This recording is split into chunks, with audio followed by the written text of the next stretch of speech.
Hello viewers, welcome back to my another blog. আজকে আপনাদের মাঝে একটি নতুন ব্লগ নিয়ে চলে এসেছি। অনেক দিন পরে ব্লগ শুরু করছি।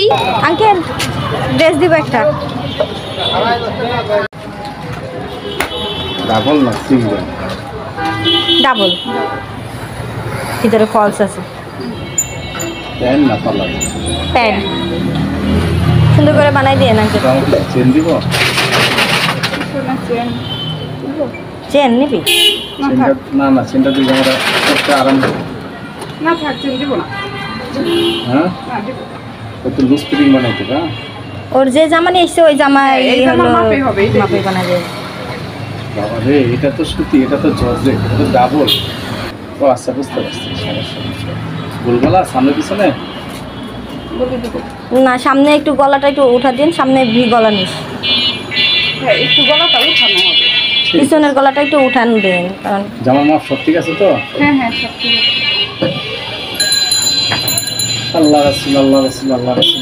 আমাদের জামা যেমন ভাবে বানান না আঙ্কেল, পিছনের গলা উঠা দেন, ঠিক আছে। ওইরকম দিয়ে ওর জামা। তোমার কোমর তো লুজ আছে। হ্যাঁ, ওর জামা সব ওরকম লুজ। অনেক ও, সমস্যা নেই না? না, ও লুজই পরে তাহলে ওরকম। ঠিক আছে, তাহলে চেনার দরকার নেই।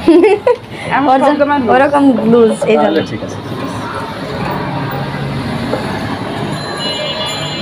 দেশের বাড়ি কোথায়? মানিকগঞ্জ। ড্রেস এখন বানাইতে দিয়ে গেলাম, আর আমি এখন একটু পানি নিতে যাব, কারণ ঢাকাতে সব থেকে কষ্টকর জিনিস হলো পানি ফুটিয়ে খাওয়া, আর আমি ফুটানো পানি আমি খেতে পারি না, এই জন্য আমি এখান থেকে পানি নিয়ে যাই। এখানে আমার একটা কার্ড করা আছে, এই কার্ডের ভিতরে আমি রিচার্জ দিয়ে রাখি, আর যা পরিমাণ মতন পানি লাগে সেই পরিমাণ মতন পানি নিয়ে যাই। এখন আমি এই যে কার্ড দিয়ে দিচ্ছি, পানি নিব। আমি 2টা বোতল নিয়ে এসেছি, 2টা বোতলে 10 লিটার পানি ধরবে, আর এই 10 লিটার পানিতে আমার পুরো একটা দিন চলে যাবে। পরের দিন আবার এসে নিয়ে যাব।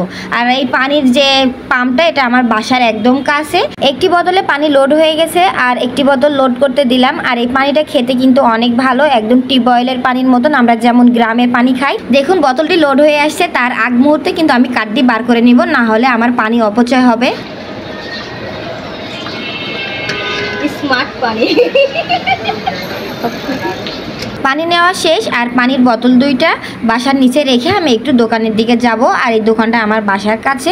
আমি পেঁয়াজ নিচ্ছি, আর পেঁয়াজগুলো একটু বেছে বেছে নিচ্ছি। পেঁয়াজগুলো বেশ ভালো ছিল, আর জিজ্ঞাসা করতেছিলাম পেঁয়াজটা কোথাকার, কারণ দেখে চিনা চিনা লাগতেছে। তখন বললো পেঁয়াজগুলো কুষ্টিয়া পাবনার, আর কুষ্টিয়া পাবনা থেকেই আমাদের মেহেরপুরে পেঁয়াজ যায়, আর আমরা পেঁয়াজ কিন্তু কুষ্টিয়া পাবনা থেকে নিয়ে গিয়েই আমরা রোপণ করি।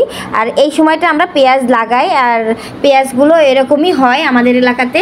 আরও কিছু টুকিটাকি বাজার করলাম। দোকানদার ভাই হাসতেছে, কারণ বেলা 2 দিন আগে 2টা কলম কিনছে, আর এই কলম দুটো এক্সাম হলে গিয়ে দেখে যে কালো পেন না নীল পেন।